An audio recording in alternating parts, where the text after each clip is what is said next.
pasa? Que non vai contra vos, hombre. Vos non vedes que vos está utilizando o Partido Popular. Non nada, O Partido Popular. Pero va a asistir a darle de comer aos meus fillos, home. Nada, nadie va a hacer nada. Nadie va a hacer nada tampoco. Bueno, intensidad y algunos nervios. Así transcurrió el pleno que hoy se celebró en el Teatro Principal de Pontevedra, en el que fue declarada persona non grata el presidente del Gobierno en funciones, Mariano Rajoy, por haber decretado una prórroga de 60 años a la presencia de ENCE en la ría de Pontevedra. Pablo Carballo, muy buenas noches. Buenas noches. Una decisión tomada por mayoría que ha dividido a los pontevedreses. Sí, vamos a ver al detalle lo que ocurría en el interior de ese Teatro Principal de Pontevedra, pero también cómo se respiraba afuera, porque lo apuntabas. Bueno, tantos defensores como detractores hemos encontrado recorriendo las calles de Pontevedra sobre lo que se estaba debatiendo y aprobando en el interior de ese pleno. Me parece exagerado porque no es ningún delincuente ni nadie que se merezca ese trato. Seus motivos terán? Parece una barbaridad, una animalada. Penso que non debería volver a Pontevedra nunca máis.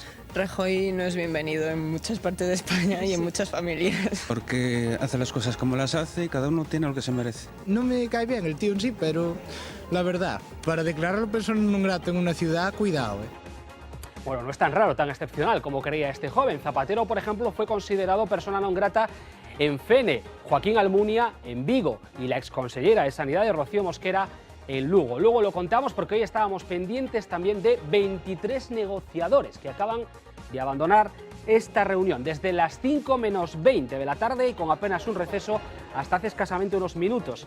Volvían a encontrarse Partido Socialista y por primera vez a 4 con Podemos, Izquierda Unida y Compromís para tratar de avanzar en el apoyo a la investidura de Sánchez y la formación de un gobierno. Bueno, no ha sido suficiente, han vuelto a citarse mañana a las 8 de la tarde. También se ha reunido hoy el Partido Socialista con Ciudadanos. Por cierto que en esa reunión entre los 8 representantes de Podemos había 2 de En Marea. Su senador García Buitrón va a estar esta noche con nosotros, coincidiendo con la reclamación de su dimisión por parte de los críticos de Podemos en Galicia, al frente de la gestora que rige el partido político. Bueno, y también nos vamos a acercar, entre otras cosas, a el hombre que ha sido capaz de reunir en público a los expresidentes Touriño y Anxo Quintana.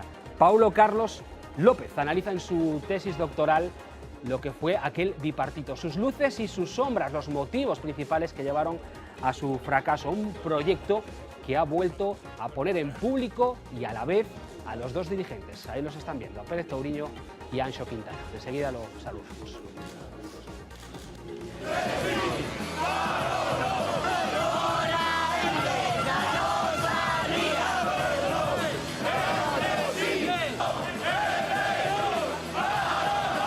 ¿Quieres cerrarnos la fábrica?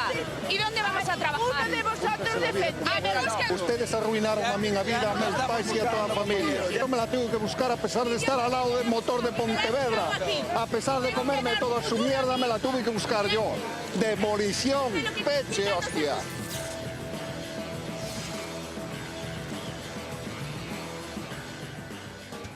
Bueno, mucha intensidad la que se vive esta mañana en Pontevedra. Hablaremos en el transcurso del programa de esta noche de lo que allí sucedió. Lo vamos a hacer con Domingo San Pedro, muy boa noite. Iván Puentes, que estaba en ese pleno.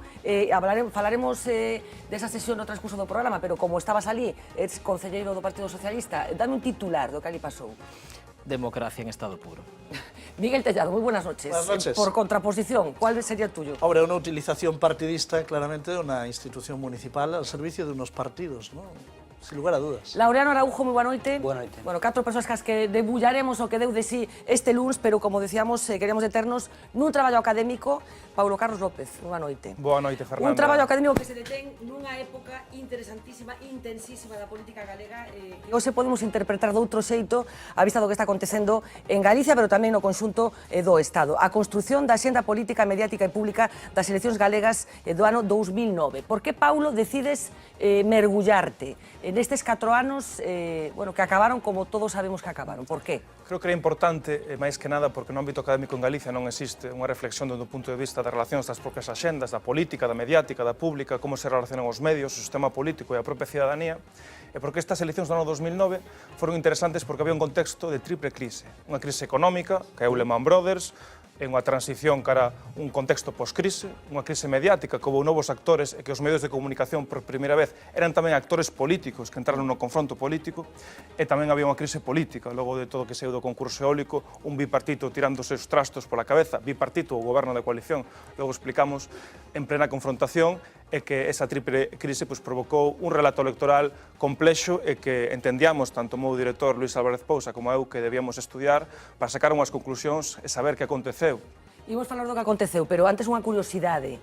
Costouche moito reunir a Quintana con Touriño, porque, polo que sabemos, coincidiran en algún acto convidados os dous, pero non tiveramos ocasión de facer unha fotografía con esa confraternidade que, por certo, se botaban máis de menos cando formaban parte do mesmo goberno. Como foi o proceso de convidar os dous e que os dous estiveran á lectura desa tese? Pois o proceso foi moi sinxelo, un correo electrónico a Milo Pérez Touriño, un correo electrónico a Anxo Quintana, dicindo que había esta presentación da tese doutoral, os dous aceptaron, avisouse un a outro de que iba a ir outro, evidentemente, para que non houbera ningún tipo de problema, e atopáronse e realizouse unha foto que facía 7 anos que non se vía, e creo que tamén faise xustiza, non? Porque moitas veces esquecemos, este ano 2016 vai ser un ano de cambio político, e moito capital simbólico tende a tirarse polo chan, non?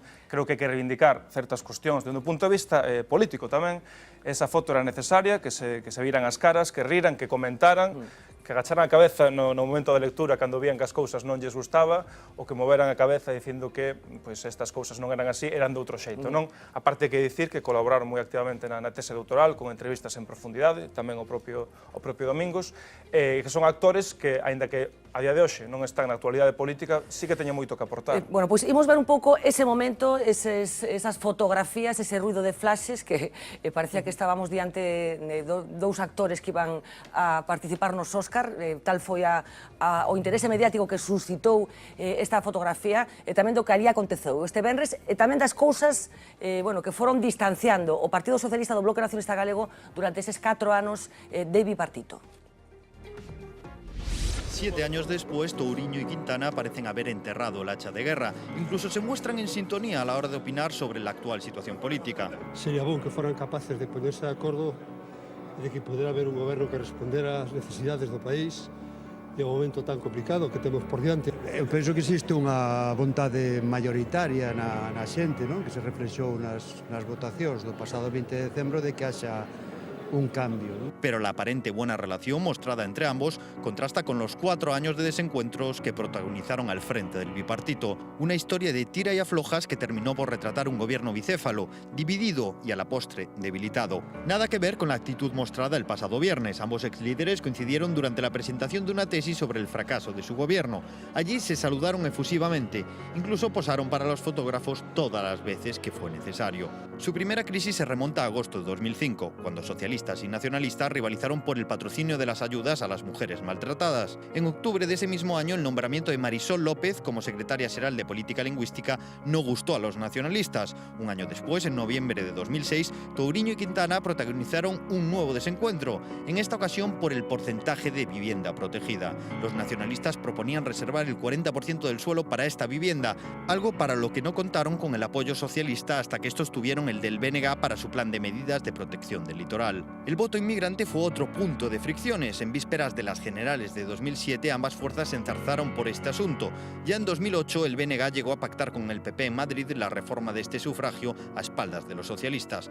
Los sobresueldos para los funcionarios que hubiesen ocupado altos cargos, la pugna por el control de la TVG, las escuelas infantiles, el plan acuícola o el decreto Hábitat fueron otros motivos de disputa. Ya en la recta final de la legislatura, en junio de 2008, el bloque apoyó al PP en el Congreso para la creación de una comisión de control sobre infraestructuras. El PSOE estaba totalmente en contra, pero ninguno de estos rifirrafes fue tan sonado como el protagonizado por el decreto eólico. El plan impulsado por el BNG generó un conflicto con sus socios de gobierno, quienes acabaron levantándose de la mesa de valoración de proyectos para mostrar su desacuerdo. Un gesto similar al escenificado por los conselleiros nacionalistas, cuando unos meses antes, en septiembre del 2008, abandonaron la comisión de secretarios previa al Consello de la Xunta, por desavenencias con el PSOE. Todas estas batallas evidenciaron un distanciamiento distanciamiento al frente del Ejecutivo autonómico, algo que ambos líderes se empeñaron en negar durante la campaña de 2009, pero que había quedado patente una vez más a la hora de convocar esas elecciones autonómicas. Touriño adelantó los comicios a marzo sin consensuarlo con Quintana,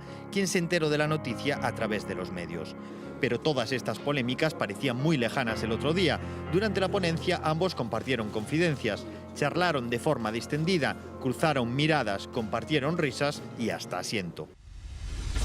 Paulo, non era unha anomalía que estas dúas persoas que tiveron nas súas mans o goberno do país levaran 7 anos sin facer esta representación, esta evidencia de normalidade? Non era unha certa anomalía? Era unha tremenda anomalía, comentábamos antes, pero tamén hai unha tendencia nos propios partidos de esquerda, neste caso nacionalistas, a denostar todos os liderados que durante moito tempo se foron construindo e a non establecer ningún tipo de espazos de participación para poder reivindicar políticas, para poder reivindicar discursos e para poder construir relato tamén deses propios partidos. Tanto Milo Pérez Touriño como Anxo Quintana unha vez deixaron a primeira liña, xa non era que foran xarróns chinos, directamente os encerraron nun... Si todos lembramos como deixou o Parlamento Emilio Pérez Touriño, sí, non? en soidade, en absoluta soidade, había unha foto moi interesante. Sí, bueno, que recibimos máis aplausos da bancada popular que da propia bancada socialista. Paula, por que perderon as eleccións? Hai moitos factores. Evidentemente non se perden as eleccións por un tratamento mediático, non se perden as eleccións simplemente por certos temas políticos, non se perden as eleccións por estar mergullados nunha crise a que o bipartito ou o goberno de coalición non deu saída. Na propia tese detectamos 4 elementos fundamentais á hora de determinar o porqué deste resultado electoral. En primeiro lugar, o concepto bipartito. Primeiro reivindicado polo propio BNG, porque tiña mala experiencia nos gobernos de coalición que eran fagocitados, e logo reivindicado polo propio Partido Popular, dicindo que había 2 gobernos, que había 2 volantes, e que ante a crise económica ten que haber unha única voz. Logo, o que foi o propio non adianto electoral. Lembremos a Pepe Blanco cando insistía... Que en que foran no outono anterior, digamos, non? Efectivamente, dicía que vai vir a crise económica, hai que adiantar as eleccións porque senón logo íbamos levar un palo. Efectivamente, logo houve un pau e se perdeu o goberno, non? E logo o propio concurso eólico. Isto desatou unha conflitividade interna dentro do sedo bipartito e brutal, tendo punto álxido cando o propio conselleiro Fernando Blanco dixo que o Touriño se iba a enterar pola prensa ou polo DOGA da resolución e tamén cando foi presentalo en lugar do presidente ou vicepresidente. E despois a campaña tamén apuntas ao tipo de campaña que fixo o propio Partido Popular moi eficaz de cara á opinión pública, non? No que se insistiu moito en determinadas cousas que a opinión pública mercou, non? Sí, foi unha campaña en termos... Lembremos os saudis, bueno, todas aquelas... De feito, no postelectoral do CIS, o terceiro tema máis debatido foron os saudis de Touriño e o despilfarro, non? Unha cuestión que é moi paradigmática. A cuestión é que o Partido Popular fixo unha campaña sucia, dende un punto de vista político e comunicativo, foi unha campaña sucia, con moitas acusacións, con moitos insultos, pero moi efectiva, colocou no rango 1 e 2 todo o que ten que ver co despilfarro, coas cuestións económicas e co propio desemprego, e que, ao fin e ao cabo, nun contexto de crise económica, era o que a xenda pública, o que a cidadanía demandaba, solucións, emprego e, sobre todo, resolver os problemas incipientes que estaba vendo. Paulo, que acontecía entre eles? Era unha cuestión ideolóxica, era unha cuestión de proxecto político ou era unha cuestión de pel? Eu creo que o que aconteceu era que infravaloraron o Partido Popular e que xa daban por perdido, digamos que por gañado as propias eleccións e que o PP tiña todo perdido. E iso foi o problema. Instauraron unha política interna de confrontación e de manter o seu espazo político que impediu realmente que desenvolveran esa cultura da coalición que tanto reivindicaba. Pero porque realmente eran proxectos políticos tan diferentes, o sea, porque non había comunicación, porque non había feeling, digamos, que non había... A comunicación... Lembremos que houve dous conselleiros que tiveron unha relación posterior, que non quero cotillar, pero que é público, non? Que había unha consellera do Bloque cun conselleiro do Partido Socialista que acabaron tendo unha relación sentimental. Quero dicir, que pasaba? Por que non acababa de fluir? Pois o problema é que realmente sí que existían dos gobernos. Lembremos cando as noticias das consellerías do BNG non eran publicadas por propia decisión do BNG, non? Na web da Xunta de Galicia, e que iso foise acelerando, e ao final realmente sí que houve dos gobernos, e o Partido Popular gañou unha batalla comunicativa. As relacións non hai un espazo político de unión, pero ese espazo político non había persoas que tenderan pontes, e ao fin e ao cabo houve dos gobernos, e chegou a dicir que despachaban Touriño Quintana cos seus conselleiros e nos conselleiros da Xunta simplemente era foto. O problema foi que non se fomentou esa cultura da coalición tan necesaria e que neste ano 2016, pois, ao mellor, tamén nas eleccións galegas ten que haber un goberno de coalición, bipartito, tripartito, pero que dende logo hai que fomentala e que esta experiencia, que dende un punto de vista político pode ter moitos claros e moitos escuros, dende un punto de vista comunicativo foi mala, regular ou mala, non? Bueno, enseguida imos falar desas ensinanzas de cara ao futuro, pero Domingo San Pedro decía antes que foi unha das persoas cas que falaches para elaborar esa tese, por certo, con nota cum laude, hai que dicilo tamén. Domingos estaba ali, sabe moito do que aconteceu aqueles 4 anos, así que todo teu. Sí, bueno, vamos a ver, o bipartito en sí mesmo, a propia existencia dun bipartito non ten por que ser nin malo nin bo, eso depende como se enfoque, non? Temos exemplos de gobernos bipartitos, o de Pontevedra é un exemplo, houve varios mandatos nos que cogobernaron o BNG e o PSOE e non funcionou mal, nunca hubo, digamos, por decirlo así, chispazos. En Compostela ocurriu o mismo, é dicir, a nivel local, a nivel incluso de cidades, houve bipartitos que funcionaron razonablemente ben. O da Xunta, eu penso que aí é onde está o maior valor aportado non pola tesis, o da Xunta realmente, pois, bueno, era caótico, é dicir, porque ten valor en sí mesmo a foto de Emilio Pérez Touriño e Anxo Quintana escoitando a tese de Paulo Carlos. Ten valor porque en 4 anos de goberno non deron apenas actos xuntos. É dicir, que eu recorde, fixen un exercicio de buscar, en 4 anos atopei 3 actos xuntos, e un deles foi para negociar no convento de San Francisco para facer aquel acordo de gobernar o partido máis votado da esquerda. Pero eles pensaban que estratégicamente era máis interesante eso. Bueno, eles falaba que decía Paulo Carlos, non, que cada un tiña unha estrategia dirixida a consolidar o mellor o seu electorado. Eu penso que estaban nunha competición aberta, cada un intentando comer o electorado do outro. Por tanto, instaláronse nunha desconfianza terrible e non axudaron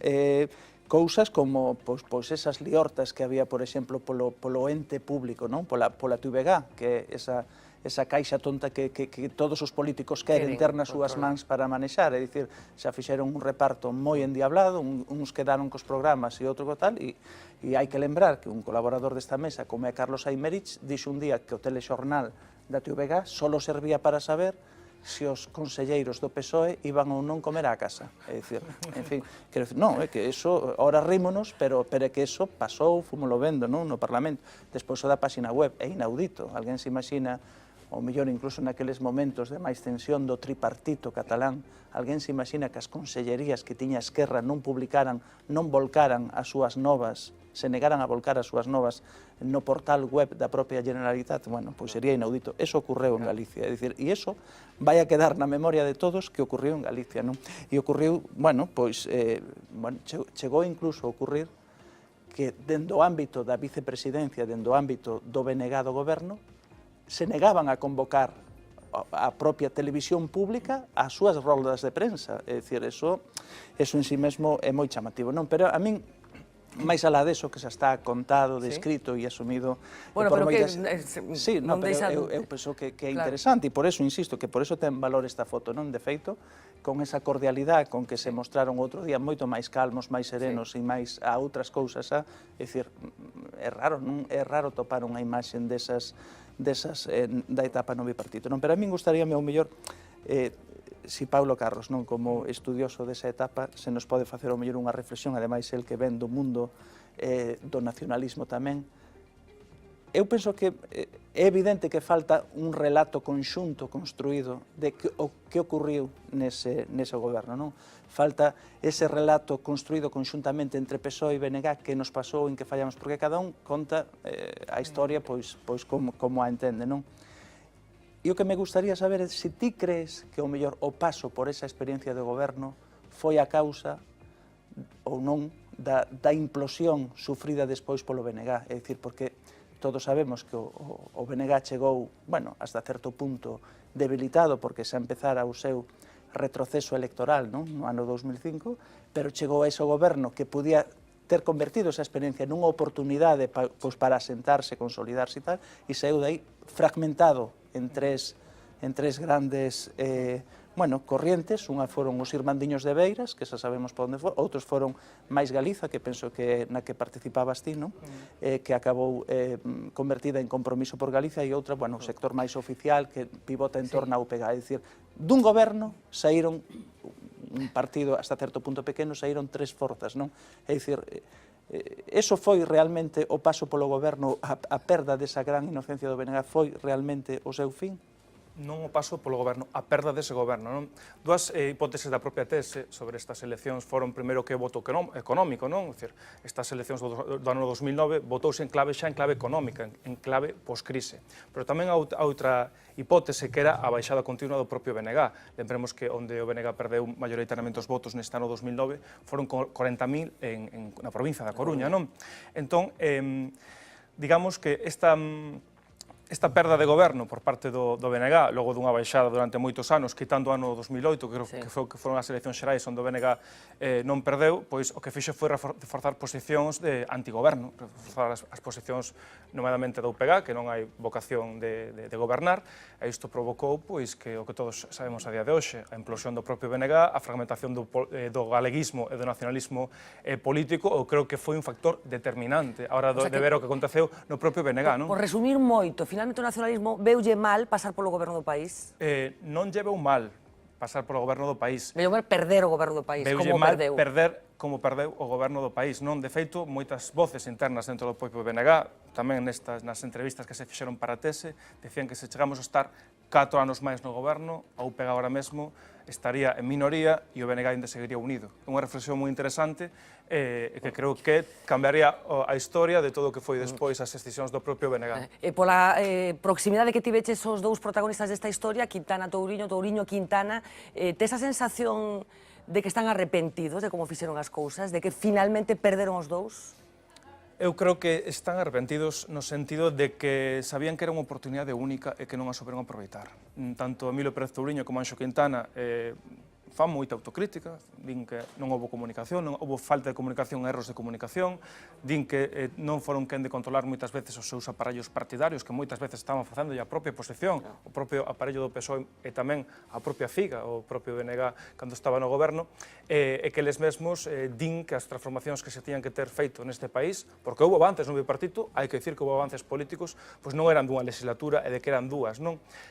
Polo tanto, hai ese sentimento de frustración de que o proxecto político que representaba o nacionalismo democrático e a socialdemocracia galeguista no propio Partido Socialista, pois era un proxecto a moito máis medio prazo, e que foi como un proxecto incompleto, e que iso a nivel vital eu entendo que xera frustración e que a verdade pois é unha reflexión que fan ambos. Miguel Tellado. Sí.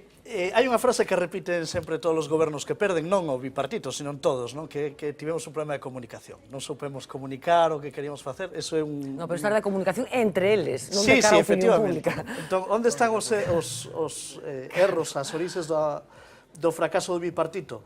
Bueno, eu creo que eran dous proxectos políticos contradictorios, que o único que lles unía era o interese de gobernar Galicia e o interese de que non gobernara o Partido Popular aínda que gañara as eleccións, non? E que logo, unha vez que superado ese proceso de investidura, a realidade é que había que gobernar 4 anos con proxectos políticos, eu creo que diversentes, non?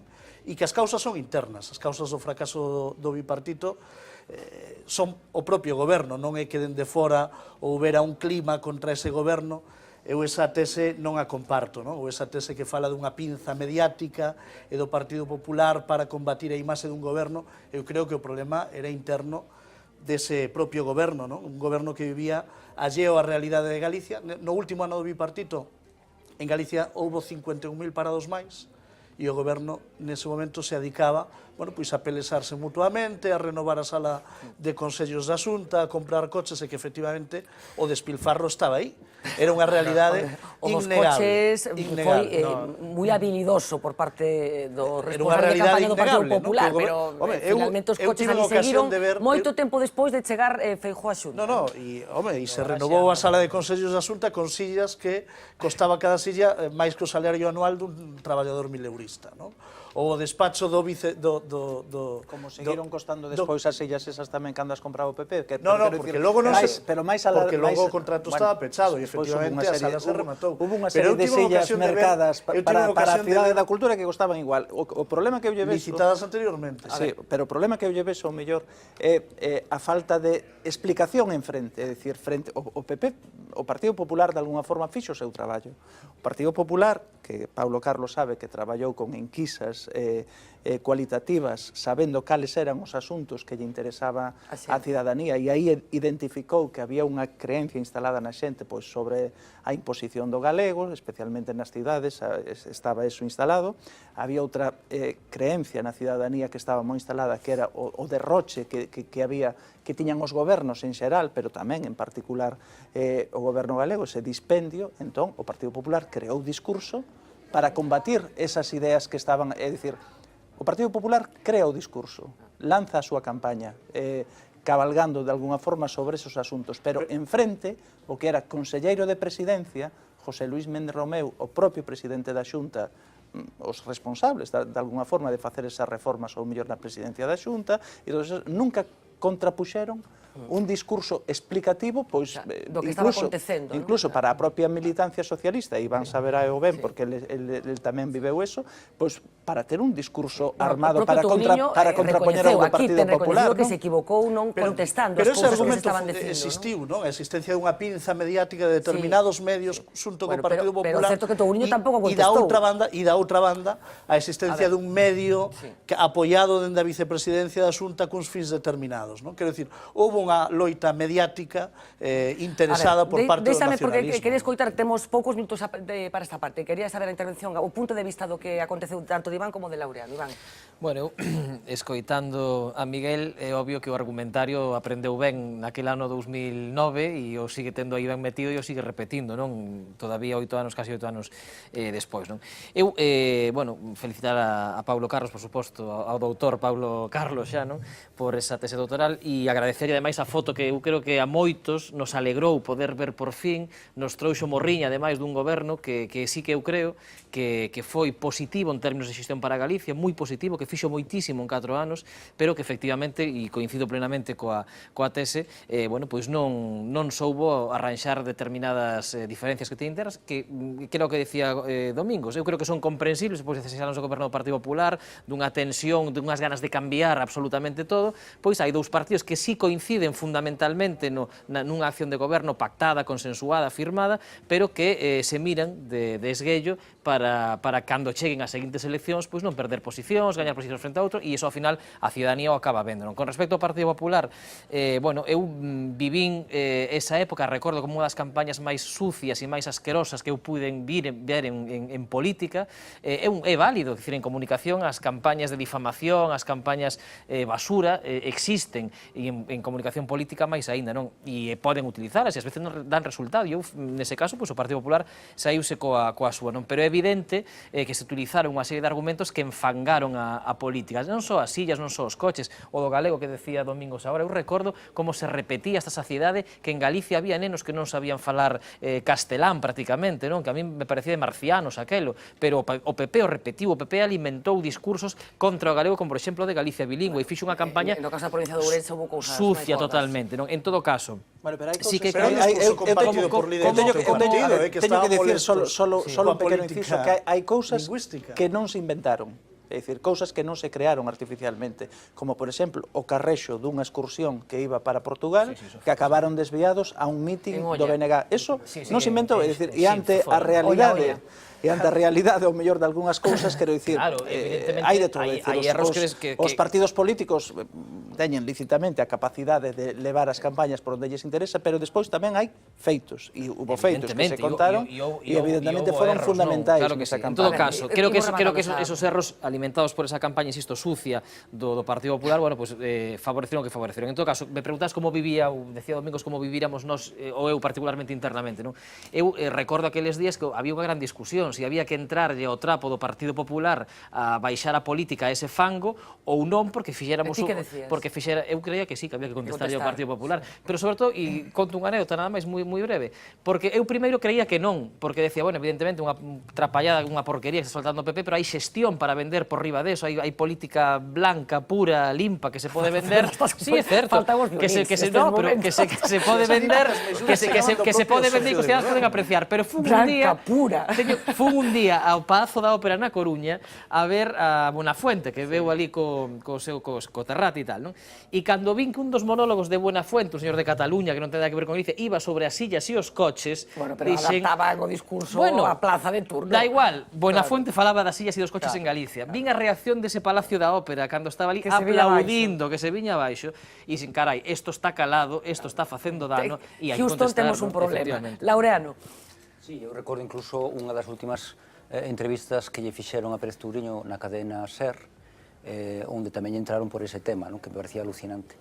En todo caso, para os que nos interesa facer análise política, a experiencia do bipartito foi unha experiencia moi amarga, entre outras cousas porque a importancia do elemento persoal, non sei se estás de acordo, Paulo, a importancia do elemento persoal foi enorme, é dicir, a sensación que nos quedou foi a de que estes dous señores non se soportaban. Pérez Touriño era un traballador estajanovista, un home que ademais adquiriu un perfil moi presidencial. Quintana tiña moitos problemas dentro do BNG entre a parte máis nacionalista ortodoxa e tal, e ao final, inda por riba, atopáronse con un adversario político, que era o Partido Popular, que fixo algo que non se mencionou esta noite, pero que eu creo que foi tamén unha experiencia interesantísima, que foi a denegociación do novo, do que ia ser o estatuto, porque eso foi, ademais, unha proba de que tanto Pérez Touriño como Quintana sí eran capaces de chegar a acordos importantísimos, nada menos que para facer un novo estatuto, e aí o papel do actual presidente da Xunta foi un papel extremadamente cínico, se me permite a expresión, no sentido de que participou en toda aquela negociación, ao final acabou dándose conta de tres cousas, basicamente. Unha, que el non ia poder rendibilizar o novo estatuto. Dous, que o ían poder rendibilizar os demais, é dicir, o BNG e o PSG-PSOE. E terceiro, que ele ia ter moitísimos problemas en Madrid para vender, sobre todo, a cuestión nacional e a cuestión lingüística en Madrid. Bueno, pero aí de todos os xeitos tamén é certo que se requería unha maioría cualificada para aprobar o estatuto finalmente, pero se podía ter metido, podía terse debatido no Parlamento. Aí renunciaron tamén, tanto o Partido Socialista como o Bloque Nacionalista Galego. Era unha derrota política. A aprobación da reforma sí que requería maioría cualificada e aí tiña que retratarse o Partido Popular, pero a introducción do tema no Parlamento era posible. O tema, hasta, bueno, eu que seguín aquelas conversas, sí se levou ao Parlamento, porque creouse unha ponencia parlamentaria, non? Creouse unha ponencia parlamentaria e chegaron a, bueno, con algunhas cautelas, é certo, sobre algúns apartados do texto, pero hai, digamos que hai un borrador dese estatuto de autonomía. Hai un borrador, se vamos ali ao Parlamento, e Miguel que se cole por ali se quere, que abra un caixón e ali estará o borrador do estatuto. Quen dinamitou eso? A quen non lle interesaba que eso se... Bueno, eso mellor hai que facer... É moi difícil, é moi imposible. Temos que ir rematando. Unha gran discrepancia, máis que aritmética, dunha vontade que tiña o Partido Socialista de non deixar o Partido Popular, non por aritmética, sino por non deixar o Partido Popular, a primeira forza política en votos de Galicia, fora dese novo acordo de estatuto, porque se entendía que tiña que ser por unanimidade ou polo menos de todas as forzas políticas. E iso ao que decía de non entenderse... Non habería novo estatuto. E, polo tanto... Finalmente sí, pero sí se podría ter iniciado, como decía Fernando, o traballo parlamentario para chegar a unha ponencia final que o Partido Socialista quixera pactar co Partido Popular ou que o Bloque Nacionalista Galego pactase co Partido Popular. O que non podía facer o Partido Socialista era contentar o seu socio e ter os votos necesarios. E nese contexto, o Partido Popular se negou a falar do estatuto desde o primeiro momento, como se segue negando a partir de agora. Por lo tanto, o problema do bipartito era unha cuestión de que... No, que decía Laureano, de verdade que ten unha frase pequena, Paulo, diches no clavo, de verdade. Decía Laureano, eu lerei a tese con moito detemento, decía Laureano que creía que había unha mala relación personal Quintana-Touriño. Dá sensación. Non había relación. Pero eu creo que máis que unha falta, que un odio, non sei como se diría, entre eles, como que non houbera feeling e tal, había tamén moito mal consello a ambos en ocasión sobre como organizar Era unha cuestión tamén xeracional, porque hai que indicar que, aínda que a relación entre Touriño e Beiras, por exemplo, que foi o anterior portavoz nacional do BNG, era unha relación con tiranteces, tiña moita máis proximidade persoal. Eu creo que máis que cuestión do propio relato persoal, era unha cuestión xeracional. Touriño e Quintana viñan de escolas políticas diferentes e tiñan formas de entender a acción política moi diferentes tamén, e ao final viuse tamén na propia derrota e caída do goberno da coalición. Xa para rematar, Paulo, que consellos hai que desbotar desa experiencia e que erros non terían que cometer posibles socios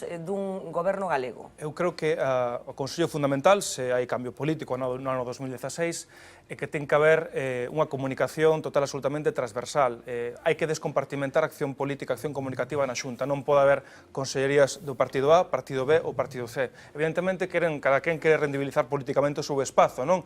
Pero, dende logo, tendo diante o Partido Popular, hai que ter unha estrategia conxunta, unitaria, unívoca, e, dende logo, que haxa, como decía Pablo Iglesias outro día, se vou ser vicepresidente de Pedro Sánchez, que nos vexan paseando, que nos vexan andando, saudando, Paulo, rindo. paseando, pero o reparto dos ministerios é completamente clásico. Teño estes ministerios e ti tes estes ministerios. Iso dende logo, pero despois hai un único goberno, non? Por lo tanto, comentaba antes Domingos que só houbo unha ou dúas fotos de Anxo Quintana quitando os consellos da Xunta e de Emilio Pérez Touriño, pois dende logo iso é unha anomalía, e que ten que haber comparecencias moito máis habituais, ten que haber moita máis coordinación, e unha transversalidade que non houbo, e que non vou dicir que simplemente o bipartito caera por erros de comunicación. Tamén hai erros políticos, evidentemente, pero tamén a comunicación é relevante a hora de determinar, porque o resultado electoral foi política lingüística e despilfarro que afectou a clases medias altas e clases urbanas, desmobilizou o voto da esquerda, fragmentouse un pouco máis o voto, mobilizouse certo voto da dereita por unha campaña ben levada polo Partido Popular no ámbito de 2 ou 3 temas que introduciu na xenda, mal contestada por parte do Partido Socialista do BNG, do Partido Socialista, por ter deseñado unha campaña ao presidente moi obamiana, moi soft, moi suave, que impedía entrar na lama, e cun PP ensinando os dentes e un PSOE poñéndose por riba do ben ou do mal, é imposible gañar unhas eleccións. Pois, Paulo, teño a sensación, polo interese que está despertando na mesa, que diches no cravo de analizar unha época política determinada. É unha mágoa que non podamos seguir falando en próximas semanas, porque creo que o sistema laboral universitario galego expúlsate do país, non? Sí. Marchas. Marcho a Ecuador a dar clase na universidade.